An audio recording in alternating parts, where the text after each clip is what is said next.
Hello everyone. आप सभी का स्वागत है एफएस के इस शानदार प्लेटफॉर्म पर। और आज हमारे साथ फिर एक टॉपर जुड़ चुके हैं जिन्होंने सीएसआर एग्जामिनेशन में बहुत अच्छे रैंक से क्वालिफाई किया है एग्ज़ाम। इनसे बहुत सारी बातें कर लेंगे, कैसे कैसे इन्होंने स्ट्रैटेजीज की हैं, कौन से इनसे फेवरेट टॉपिक थे, वीक टॉपिक कौन से थे, ये सारी बातें जान लेंगे। एग्ज़ाम में इन्होंने कैसा अप्रोच रखा, ये सारी चीज़ें हम इनसे आज वन बाय वन छोटी छोटी स्टेटमेंट्स में जान लेंगे। ठीक है, तो सबसे पहले इनका इंट्रोडक्शन करवा लेते हैं। तो प्लीज़ इंट्रोड्यूस योर सेल्फ। मेरा नाम है तनिषा रॉय और मैं वेस्ट बंगाल से हूँ। मेरा मास्टर्स भी यहीं से है। वेस्ट बंगाल से भी जो नॉर्थ बंगाल है, मैं वहाँ से ही हूँ।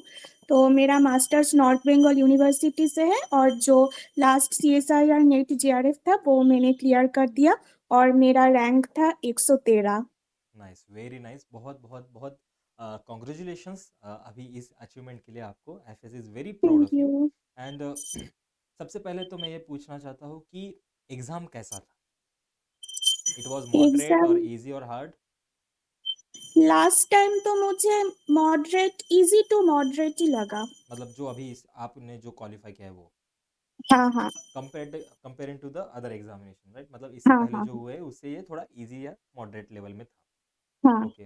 तो कैसे आपने अप्रोच किया इस एग्जाम को, इस उस 3 घंटे में कि इतनी अच्छी रैंक आपकी आई? तो मतलब आपने ए बी सी जो सेक्शन है, इनमें से सबसे पहले हम्म। किसको अटेम्प्ट किया और उसके पीछे का कारण क्या मैं है?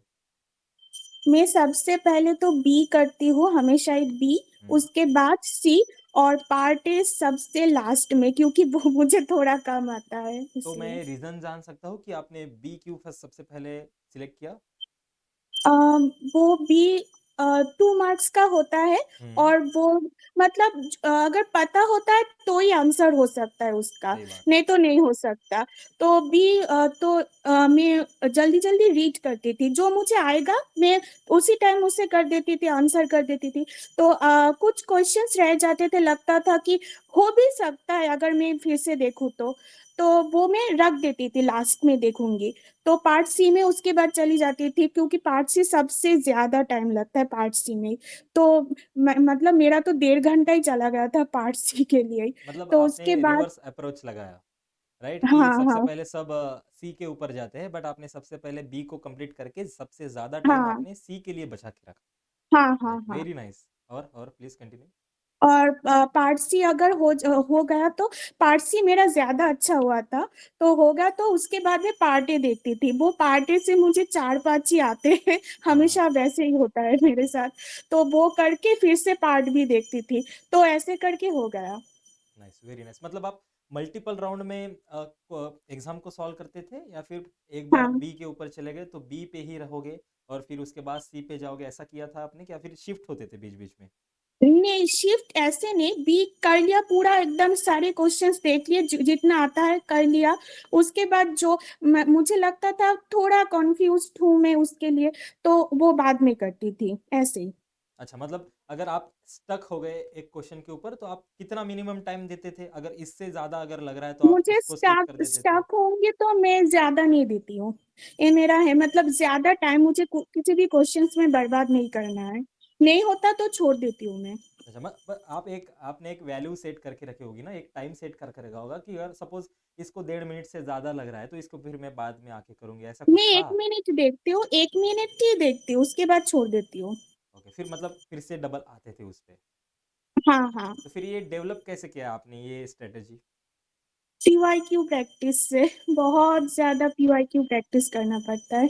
उसके बाद समझ आता है कि मुझसे कितना हो सकता है, मेरा नॉलेज कितना है, इससे पीवाईक्यू सॉल्व करना जरूरी है। ओके, सो सो मुझे एक पॉइंट कहना है यहाँ पे। So we can say that कि अगर आपने पीवाई क्यू सॉल्व किए, okay, along with the CSIR ICMR के भी पीवाई क्यू, डीबीटी के भी पीवाई क्यू, गेट के भी पीवाई क्यूज, तो एक बैक ऑफ द माइंड आपके अंदर एक इनबिल्ट एक्यूरेसी आ जाती है जो आपको भी पता नहीं होता। जब आप क्वेश्चन को देखते हो हाँ तो आप हाँ बोल देते हो कि हाँ इंस्टेंटली बोल देते हो कि इसका ये आंसर होगा, ऐसा होता है? हाँ हाँ हाँ हाँ हाँ।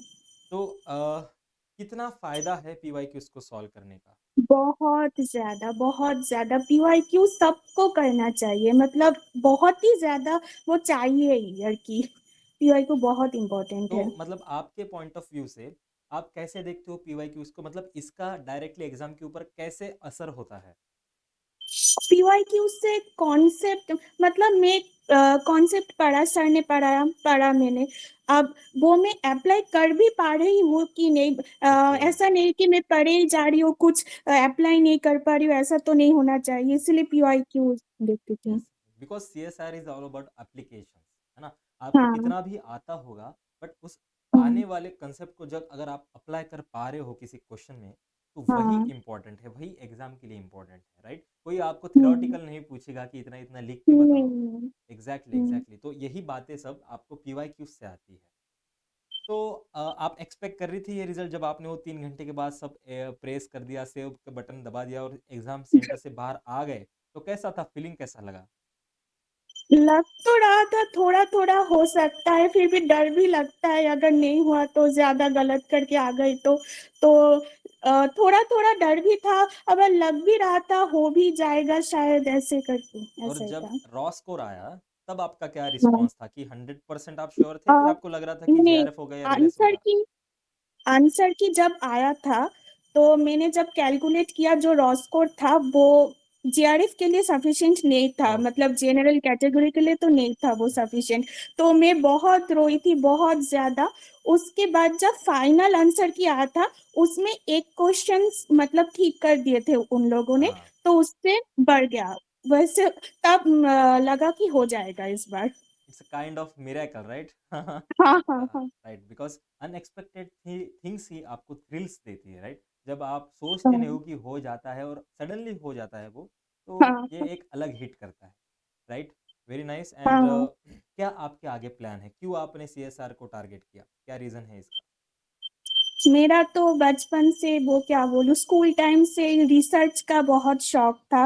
उसी की वजह से इतनी दूर आ गई मैं। मतलब आपका वन एंड ओनली टारगेट है रिसर्च में जाना, ना कि हाँ आपको हाँ। एकेडमिक्स में जाना है, कोई अदर इंडस्ट्रीज में नहीं जाना है, राइट? वो बाद में देखूंगी, लेकिन रिसर्च मेन है। अच्छा, सबसे पहली प्रायोरिटी आपकी रिसर्च की है। हाँ हाँ ओके, कैसा कैसे ये डेवलप हुआ, अच्छा मतलब आपका बचपन से था, क्यूरियस माइंड था आपका? हाँ हाँ हाँ हाँ हाँ। या फिर फील्ड आपके फैमिली में कोई उस फील्ड से रिलेटेड है? नहीं, कोई ऐसी फील्ड में नहीं है। ओके, तो रिएक्शन कैसा था आपका, आपके फैमिली का? बहुत ही ज्यादा खुश हो गए थे वो लोग। मतलब पहले तो लगा था नहीं होगा, तो सबका दुखी, सब दुखी हो गए। जब फाइनल आंसर की आया तो मैं तो चीख पड़ी, जैसे कूदती रही। मम्मी पापा तो रो पड़े, बस इतना खुश हो गए। तो मिठाई भेजी कि नहीं आईएफएस के हेडक्वार्टर में? हाँ, भेजूंगी। राइट, हम भी खुश हैं, we are also proud of you. बहुत अच्छे तरीके से आपने इसको प्रिपेयर किया है। एंड ऐसा कुछ यूनिट था क्या जो जिसको देख के आपको बहुत पसीने छूटते थे, यार इसके क्वेश्चन ना आए कभी? Human physiology. ओके, फिजियोलॉजी में थोड़ा आपका टाका टाइट था, राइट? एंड ऐसा हाँ हाँ कौन सा फेवरेट सब्जेक्ट था कि कहीं पे भी पूछ लो, कभी भी पूछ लो, एनी टाइम एनीवेयर, ऐसा कुछ था, कौन सा टॉपिक था, यूनिट था? हाँ। वो biochemistry, cell biology, molecular biology, उसके बाद सेल सिग्नलिंग, यही सब, इकोलॉजी। ओके, सो आपका मास्टर्स कंप्लीट हो चुका है, राइट? हाँ कौन हाँ। से सब्जेक्ट से?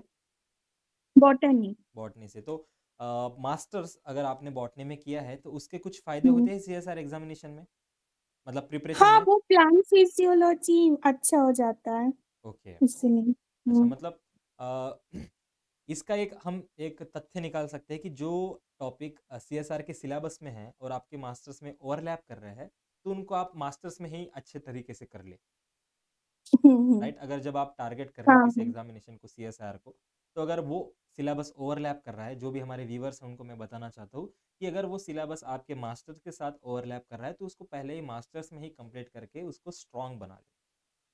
और मैं हम्म। आपसे पूछना चाहता हूँ कि आपका बायोकेमिस्ट्री क्यों स्ट्रांग है, सेल बायोलॉजी क्यों स्ट्रांग है, कौन से तरीके से, कौन से अप्रोच से आपने पढ़ा है? वो स्ट्रांग है तो सिर्फ मैं बोलूंगी कि बायोकेमिस्ट्री केसी सर के वजह से, और सेल बायोलॉजी प्रांशु सर की वजह से स्ट्रांग है जो है। ये एक्सपेक्टेड मतलब था मुझे नहीं आंसर। आता था, इतना ज्यादा नहीं आता था, सर के वजह से ही आते हैं। बॉटनी में तो इतना नहीं होगा ना, सेल बायोलॉजी या फिर बायोकेमिस्ट्री? नहीं नहीं नहीं, ज्यादा नहीं होते। मतलब जो भी आपने पढ़ा है सीएसआर के सिलेबस में ही पढ़ा है, और जो बायोकेमिस्ट्री, और उसी में आप स्ट्रांग हो हाँ। गए। Hmm, hmm. Nice, very nice. And कैसे रहा ये प्रिपरेशन का दौर? ये जो हर्डल्स थे, अभी तो वो स्वीट मेमोरीज़ बन चुके हैं आपकी, बट जब आपके पास ये रिज़ल्ट नहीं था, उसके पहले का आपका माइंडसेट क्या था? पिछली बार भी मेरा मतलब क्या बोलूँ थोड़े बहुत से रह गई थी, एलएस हो गया था लेकिन जेआरएफ नहीं हुआ था। तो बहुत रोई थी, एक बार तो लगा था कि सब कुछ छोड़-छाड़ ही दूँ, नहीं हो सकता मुझसे। तो फिर से सर लोग जब वो स्ट्रैटेजी सेशन लेते थे वो भी देखती थी, सर बोलते थे मतलब मोटिवेट करते थे तो फिर से मोटिवेशन आ जाता था, फिर से पढ़ने बैठ जाती थी, ऐसे करके ही हो गया। नाइस, बहुत बहुत अच्छे तरीके से आपने खुद को संभाला है। तो आई हुँ, होप कि आप आगे जाके अच्छे रिसर्च करोगे, जो हमारे आजू-बाजू वाले लोगों को फ़ायदेमंद हो, एंड जो भी ज़रूरतमंद हो, उनके लिए ये कुछ आप ऐसे रिसर्च करें, वो उनके लिए आप इंस्पिरेशन बने। ये मैं चाहता हूँ कि आप ऐसे नोबल कॉज़ कुछ करें। और मैं एक सवाल पूछना चाहता हूँ, यू सेड हुँ, you belong to West Bengal, right? तो ऐसा क्या हाँ। ट्रेंड है उधर कि लगभग अभी तक मैंने इतने इंटरव्यू लिए हैं, मैं ये कह सकता हूँ कि 40 to 50% are from Bengal. Why? पता नहीं मतलब हर घर क्या में बोलूँ? अलग-अलग ऐसे कुछ माइंड्स होते हैं, ओपिनियन होते हैं, बट पता नहीं सब बहुत सारे लोग रिसर्च में या फिर एकेडमिक्स में जाना चाहता है बंगाल से।